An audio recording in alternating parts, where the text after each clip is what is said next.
News ప్రతిక్షణం ప్రజాక్షేమం కోసం. బులెటిన్ల ముందుగా హెడ్లైన్స్ చూద్దాం.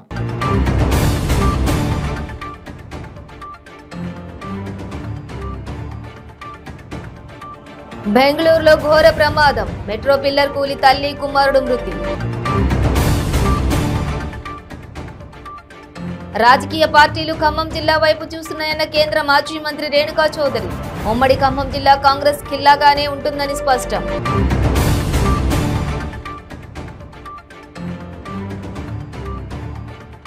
ములుగు మండలంలోని పేరూరులో దారుణ ఘటన. ప్రియుడితో కలిసి భర్తను హత్య చేసిన భార్య. వైసీపీ ప్రభుత్వం అన్ని వర్గాల వారిని ఇబ్బందులకు గురి చేసిందన్న మాజీ మంత్రి అయ్యన్న పాత్రుడు. పెన్షనర్లకు పెన్షన్ ఇవ్వకపోతే సంక్రాంతి పండుగ ఎలా చేసుకుంటారని ప్రశ్న. ఇక డీటెయిల్స్ చూస్తే బెంగళూరులో ఘోర ప్రమాదం చోటు చేసుకుంది. నిర్మాణంలో ఉన్న మెట్రో పిల్లర్ కూలి తల్లి కుమారుడు మృతి చెందారు. ఈ ఘటన నగరంలోని నగావర ప్రాంతంలో చోటు చేసుకుంది. బైక్ పై వెళ్తున్న ఓ కుటుంబంపై మెట్రో పిల్లర్ పడటంతో వారు తీవ్రంగా గాయపడ్డారు. క్షతగాత్రులను స్థానికులు వెంటనే ఆసుపత్రికి తరలించారు. అక్కడ చికిత్స పొందుతూ 28 ఏళ్ల తేజస్విని, ఆమె 3 ఏళ్ల కుమారుడు విహాన్ మృతి చెందారు. తేజస్విని భర్త, కుమార్తె చికిత్స పొందుతున్నారు. సమాచారం అందుకున్న అధికారులు, పోలీసులు ఘటనాస్థలికి చేరుకుని సహాయక చర్యలు చేపట్టారు.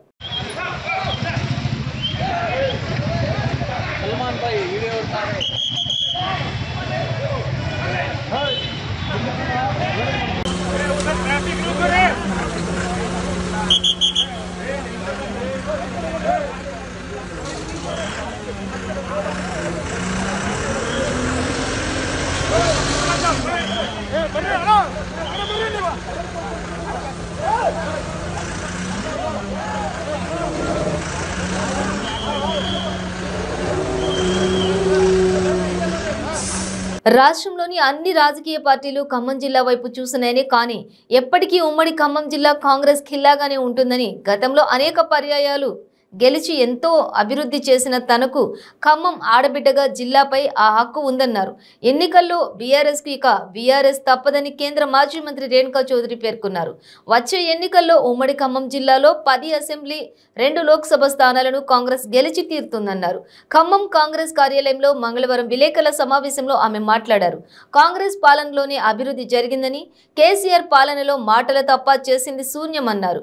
ప్రభుత్వ ఉద్యోగులకు, పోలీసులకు వేతనాలు ఇవ్వలేని దుస్థితిలో రాష్ట్రం ఉందని, జర్నలిస్టులకు ఇళ్ల స్థలాలు హామీని నెరవేర్చలేదని, ఖమ్మం వచ్చే ముందు కేసీఆర్ జర్నలిస్టులకు క్షమాపణ చెప్పాలన్నారు.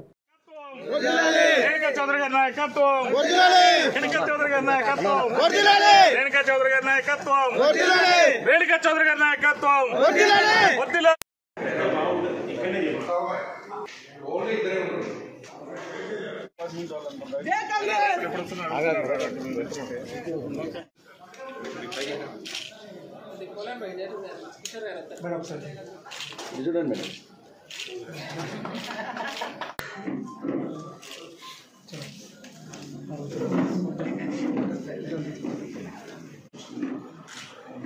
ఈ ఫోటో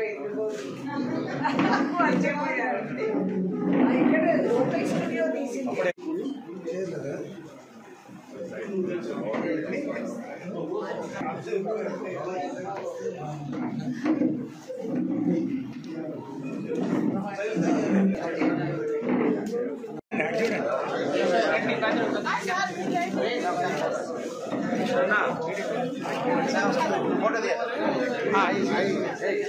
తీస్తాము మరి ఎవరితో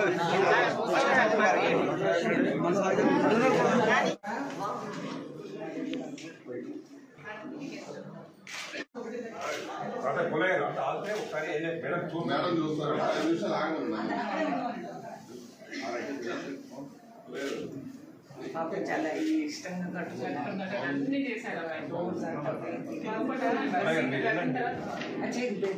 మీరు ఇక్కడ కూర్చుంటారు కదా, ఈ సోఫా అనేది టెంపరీగా అక్కడ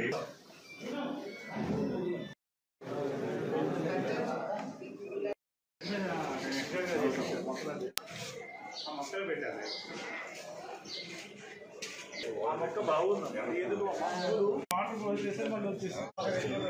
అది పూర్తిగా పైన ఏం దొక్కితే ఎండిపోతే అప్పుడు అది పువ్వు ఆకుపోతుంది. ఆ టైంలో అస్సలు నీళ్ళు పోతుంది.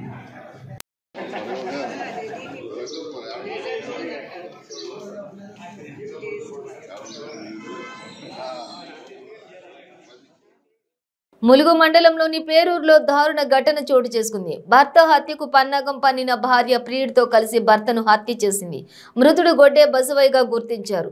మద్యం మత్తులో ఉండగా ప్రియుడితో కలిసి భార్య సుజాత బసవయ్యను హత్య చేసినట్లు పోలీసులు గుర్తించారు. నిందితులను పోలీసులు అదుపులోకి తీసుకున్నారని సమాచారం.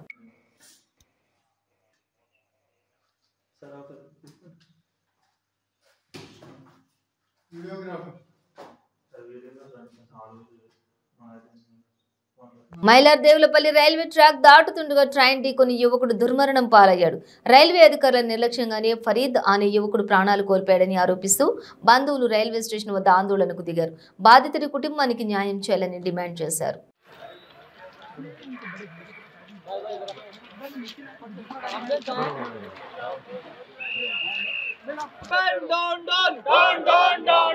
सस्पेंड करो सस्पेंड करो रेलवे लाइन को सस्पेंड करो सस्पेंड करो सस्पेंड करो रेलवे लाइन को सस्पेंड करो सस्पेंड करो सस्पेंड करो रेलवे लाइन को सस्पेंड करो सस्पेंड करो सस्पेंड करो रेलवे लाइन को सस्पेंड करो सस्पेंड करो सस्पेंड करो रेलवे लाइन को सस्पेंड करो कराना पड़ता है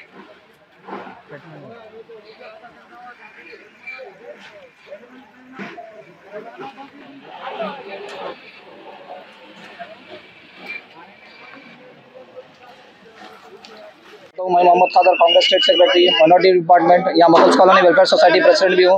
तो यहाँ पर आज जो है ना फरीद नामी इंसान जो है ना मगल्स कॉलोनी स्ट्रीट नंबर 5 में रहते हैं। तो उन्होंने जो है ना यहाँ पर मंगल बाजार को जाके जो जा रहे थे या आ रहे थे, तो यहाँ पर आप देखा जा सकता है कि ट्रेन की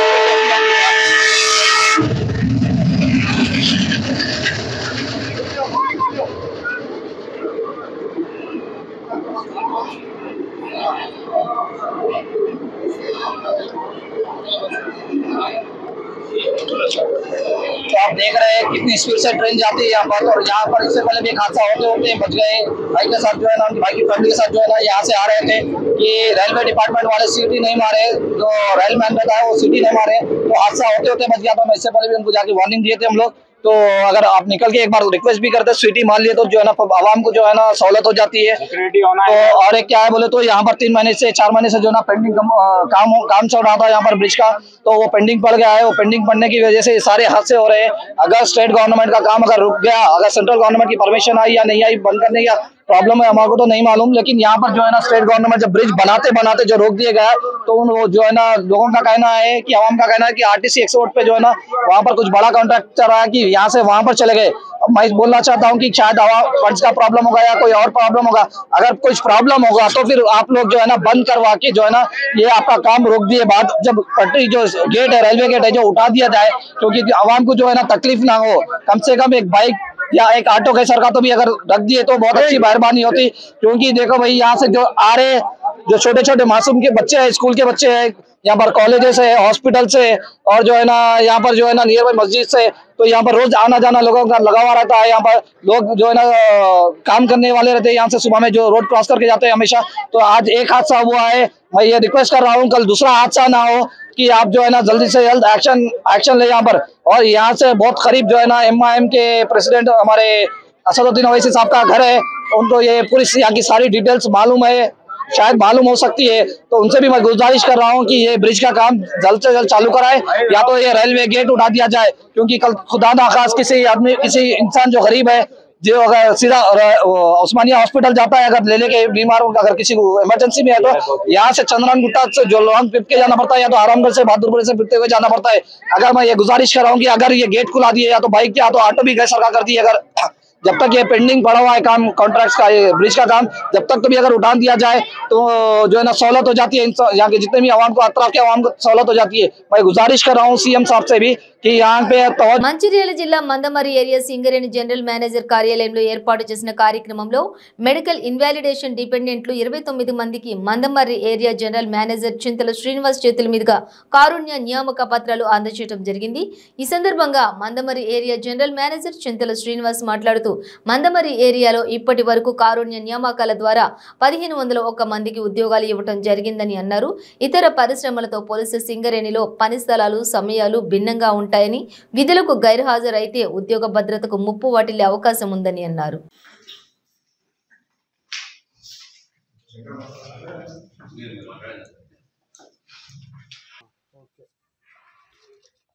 సింగరేణి జై జై సింగరేణి గట్టిగా జై సింగరేణి జై సింగరేణి. అంటే ఈ డిపెండెంట్ ఎంప్లాయ్మెంట్ మీరు ఇస్తున్నారు ఓవరాల్ గా మీ తల్లిదండ్రులని మీ అత్తమ్మమ్మల్ని వాళ్ళు చాలా చక్కగా చూసుకుని, ఎందుకంటే వారి తరఫునే మీరు ఉద్యోగం పొందారు. ఇంకోటి ఏంటంటే ఈ సింగరేణి సంస్థ ఇంకా చాలా సంవత్సరాలు మనగడలో ఉండే సంస్థ ఇది. కాబట్టి మీరు చాలా చక్కగా పనిచేస్తూ సంస్థ అభివృద్ధిలో పాటుపడుతూ సంస్థను ముందుకు తీసుకొస్తేనే మీ తర్వాత తరాలకు కూడా ఈ కంపెనీ ఉంటుంది.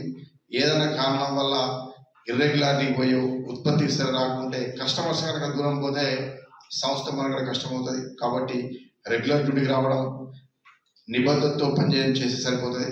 కాబట్టి ఇంత చక్కటి సంస్థలో ఉద్యోగం పొందినందుకు మీకు అందరికీ నా తరఫున మన సంస్థ తరఫున మీ అందరికీ శుభాకాంక్షలు తెలియజేస్తూ సంస్థ అభివృద్ధిలో పాటుపడాలని, అట్లాగే మీ అభివృద్ధి కూడా మీరు చాలా పైకి రావాలని ఆకాంక్షిస్తా ఉన్నాను. ముఖ్యంగా అన్ని ఇండస్ట్రీస్తో చూస్తే మైనింగ్ ఇండస్ట్రీ స్పెషాలిటీ ఏంటంటే లోయెస్ట్ క్యాడర్లో జాయిన్ అయినా కానీ హైయెస్ట్ పొజిషన్కి వెళ్ళొచ్చు. ఇప్పుడు నేను జనరల్గా పనిచేస్తున్నాను, వేరే కన్నా సిన్సియర్గా short fire, mining Sardar, government second class first class పాత అయితే జనరల్ మేర పోస్ట్ కూడా రావచ్చు. అంటే ఇది ఏ ఒక్క సంస్థలో ఉండదు. ఆర్ఎన్బి కానీ, పంచాయతీరాజ్ కానీ, ఏ డిపార్ట్మెంట్లో కానీ ఇలాంటి ప్రయోజనం ఉండదు. కాబట్టి నిబద్ధతతో పనిచేస్తూ చాలా చక్కగా మీరు అభివృద్ధికి రావాలని ఆకాంక్షిస్తూ మీ అందరికీ నా తరఫున మరి సంస్థ తరఫున శుభాకాంక్షలు తెలియజేస్తూ ముగిస్తున్నాను. జై హింద్, జై హింద్. కరీంనగర్ జిల్లా నస్పూర్ పట్టణానికి చెందిన మండే పద్మ అనే మహిళ తన 2 పిల్లలతో కలిసి గోదావరి నదిలో దూకి ఆత్మహత్య చేసుకునేందుకు ప్రయత్నించింది. కుటుంబ కలహాలతో మనస్తాపం చెందిన ఆమె తన 4 ఏళ్ల కూతురు సిరి, 11 నెలల కుమారుడు టిల్లుతో ఆత్మహత్యకు యత్నించింది. గమనించిన స్థానికులు ఆమెను కాపాడి 108 అంబులెన్స్ ద్వారా గోదావరి ఖనిలోని ప్రభుత్వ ఆసుపత్రికి తరలించారు.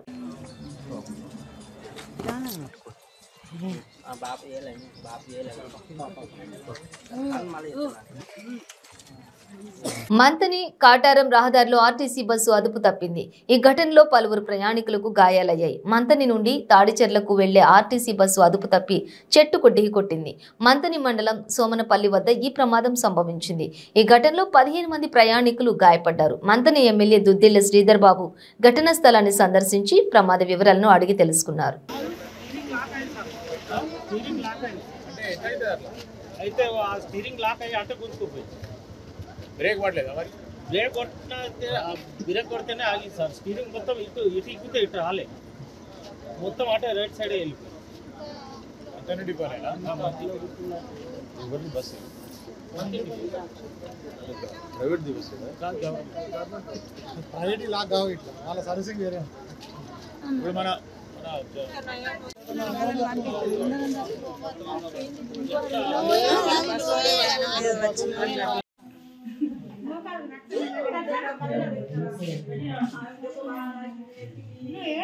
వాళ్ళకి ఎక్కడ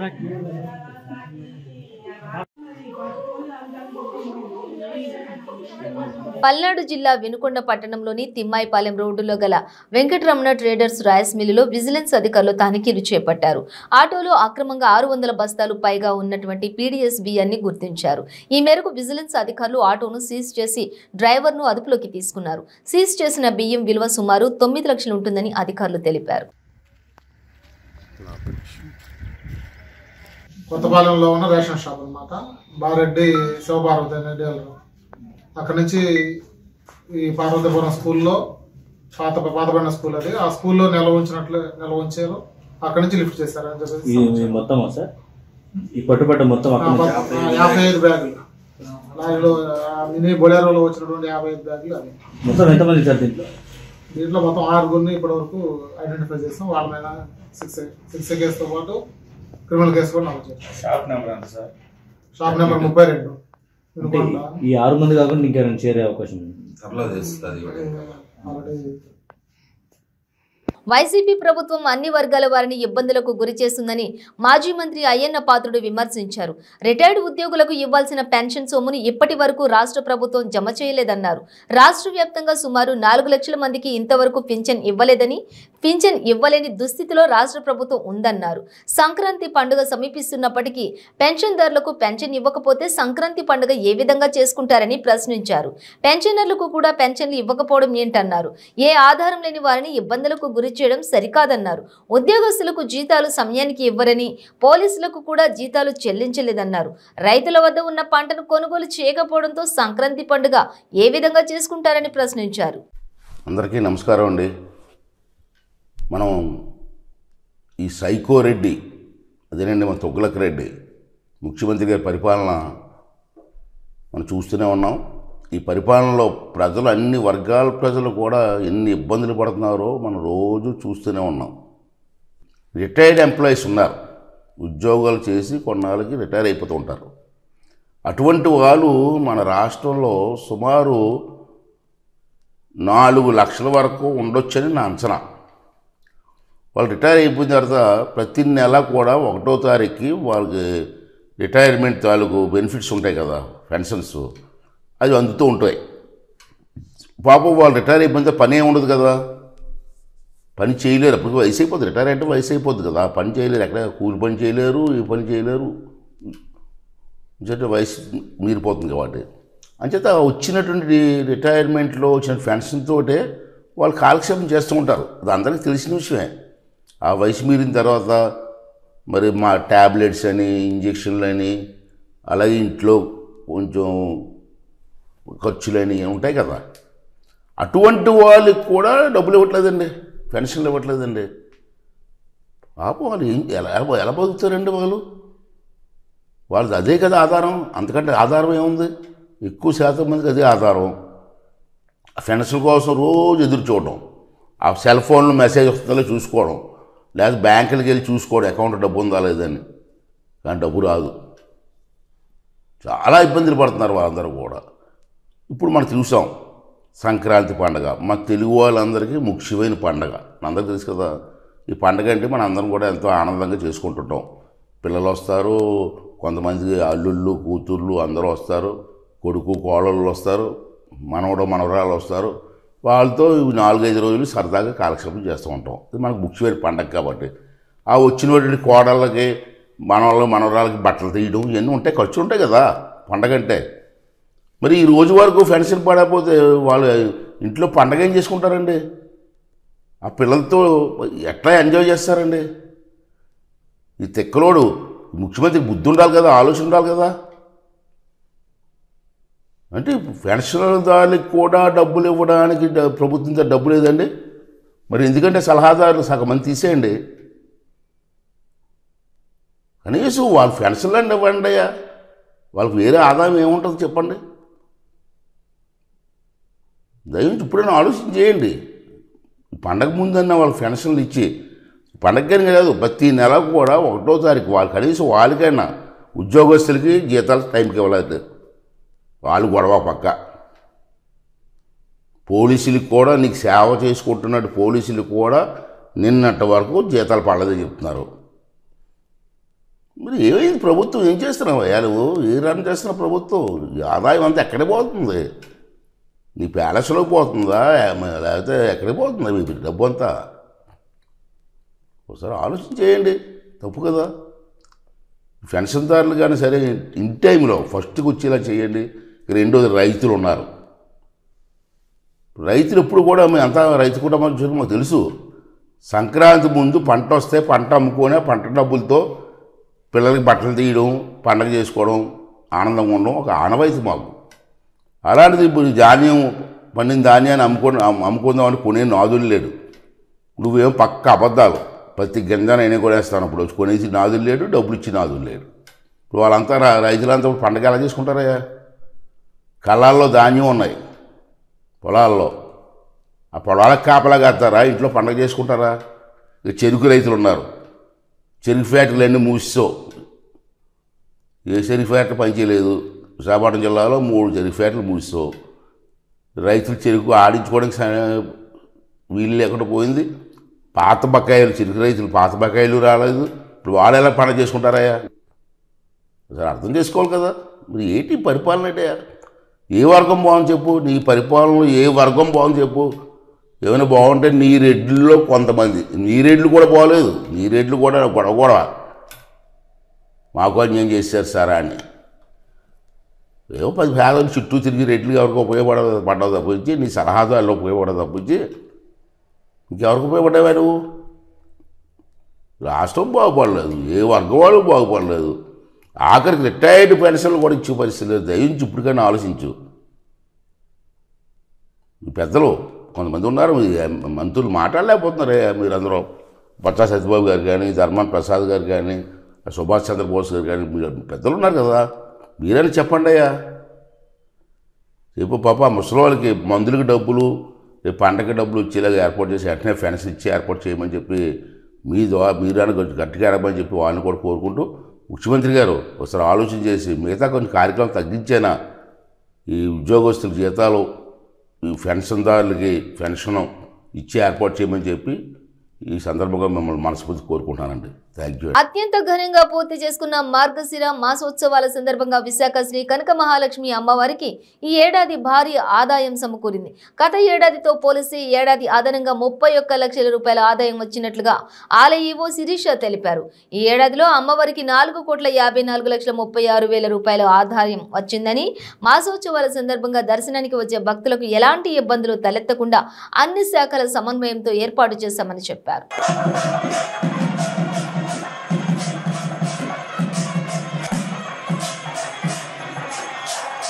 శ్రీ కనకమహాలక్ష్మి అమ్మవారి మార్గశిర మాసోత్సవములు అత్యంత వైభవంగా నిర్వహించడంలో సహకరించిన మీడియా ప్రతినిధులకి, వివిధ డిపార్ట్మెంట్లకి, municipality, police, GVMC, police, revenue, medical and health, fire department మరియు వివిధ సేవా సంఘం వాళ్ళకి, వాలంటరీ అసోసియేషన్స్ వాళ్ళకి అందరికీ కూడా పేరు పేరున కృతజ్ఞతలు తెలియజేస్తున్నాము. ఈ సందర్భంగా కోఆర్డినేషన్ కమిటీ మీటింగ్ పెట్టి అన్ని శాఖలకి డైరెక్షన్స్ ఇచ్చి దిశానిర్దేశం చేసి జేసీ గారు ఎంతో కోఆపరేట్ చేశారు. ఈ ఉత్సవాలకి గాను జాయింట్ కలెక్టర్ గారు వారి దిశానిర్దేశం ప్రకారం అన్ని డిపార్ట్మెంట్స్ కూడా కోఆపరేటివ్గా వెళ్ళి ఈ ఉత్సవాల్లో భక్తులకి ఏ విధమైన ఇబ్బందులు లేకుండా ఎంతో సక్సెస్ఫుల్గా చేయడానికి దోహదపడింది. ఈ ఉత్సవాల్లో ఆదాయం 44,54,36,00,000 వరకు వచ్చింది. గత సంవత్సరం ఆదాయంతో కంపేర్ చేస్తే ఈ సంవత్సరం 31,36,000 ఆదాయం అదనంగా వచ్చింది. ఈ ఆదాయం కన్నా కూడా భక్తులకి అసౌకర్యం కలగకుండా దర్శనాలు త్వరితగతిన చేయించగలిగాము, అంతా సక్సెస్ఫుల్గా చేశాము అన్నందుకు దీనికి తోడ్పడిన మా ధర్మకర్తల మండలి సభ్యులందరికీ మరియు చైర్మన్ గారికి, అదేవిధంగా మా దేవాదాయ శాఖ సిబ్బంది, వివిధ దేవస్థానాల నుంచి వచ్చి ఇక్కడ విధులు నిర్వహించిన వారికి మరియు మా దేవస్థానంలో ఉన్న ఏఈఓలకి, ఇంజనీరింగ్ డిపార్ట్మెంట్ ఈఈ గారికి, ఏఈ గారు అందరూ కూడా క్యూ లైన్స్ ఫామ్ చేయడంలో కానీ, ఒక వాటర్ డిస్ట్రిబ్యూషన్ కానీ ప్రతి పాయింట్స్లో ప్రత్యేక శ్రద్ధ కనబరిచి ఈ భక్తులకి ఇబ్బంది లేకుండా అందరూ కూడా తమ బాధ్యతలను అత్యంత నిష్ఠతోటి చేసినందుకు గాను ప్రతి ఒక్కరికి కృతజ్ఞత తెలియజేసుకున్నట్టు గాను ఈరోజు ఈ కార్యక్రమం ఏర్పాటు చేయడం అయినది. ఉత్సవాల సందర్భంగా ఈ నెల రోజులు కూడా భక్తులు ఎవరికి ఇబ్బంది లేకుండా మార్గశిర మాసంలో సహకరించినటువంటి ప్రింట్ అండ్ ఎలక్ట్రానిక్ మీడియా వాళ్ళకి మరియు జిఎంసి వాళ్ళకి, అలాగే కలెక్టర్ గారికి, అలాగే మా ఆలయ సిబ్బందికి, మా ట్రస్ట్ బోర్డు సభ్యులకి, అందరూ మాకు సహకరించిన ప్రతి ఒక్కరికి కూడా ధన్యవాదాలు తెలుపుకుంటూ, భక్తులు ఎవరికి ఇబ్బంది కలగకుండా, అలాగే మా ట్రస్ట్ బోర్డు సమయంలో 30 లక్షలు అదనంగా వచ్చినందుకు మేము కూడా గర్వంగా గర్వపడుతున్నాం. ఎందుకంటే గత దానికి దీనికి వ్యత్యాసం చూసుకుంటే 31 లక్షలు అదనంగా వచ్చింది. మా ట్రస్ట్ బోర్డు టైంలో మాకు కూడా చాలా ఆనందంగా ఉంది. అలాగే భక్తులు ఎవరికి ఇబ్బంది కలగకుండా మా సభ్యులందరూ కూడా సహకరించారు. మా ఆలయ సిబ్బంది, ఈవో శిరీష గారు, అలాగే వివిధ టెంపుల్ నుంచి వచ్చిన టెంపుల్ సిబ్బంది కూడా అందరూ మాకు సహకరించారు. అందరికీ ధన్యవాదాలు. ముఖ్యంగా పోలీస్ సిబ్బంది అందరికీ కూడా ధన్యవాదాలు తెలుపుకుంటూ ఇంతటితో ముగిస్తాం. బులెటిన్ ముగించే ముందు హెడ్లైన్స్ మరోసారి.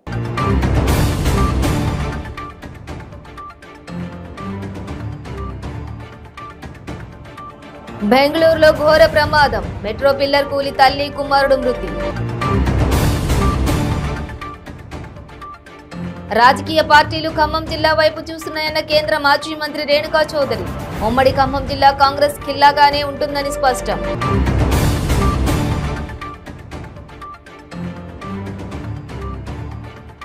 ములుగు మండలంలోని పేరూరులో దారుణ ఘటన, ప్రియుడితో కలిసి భర్తను హత్య చేసిన భార్య. వైసీపీ ప్రభుత్వం అన్ని వర్గాల వారిని ఇబ్బందులకు గురి చేసిందన్న మాజీ మంత్రి అయ్యన్న పాత్రుడు. పెన్షనర్లకు పెన్షన్ ఇవ్వకపోతే సంక్రాంతి పండుగ ఎలా చేసుకుంటారని ప్రశ్న. ఇవి బులెటిన్ డీటెయిల్స్. చూస్తూనే ఉండండి 95 న్యూస్.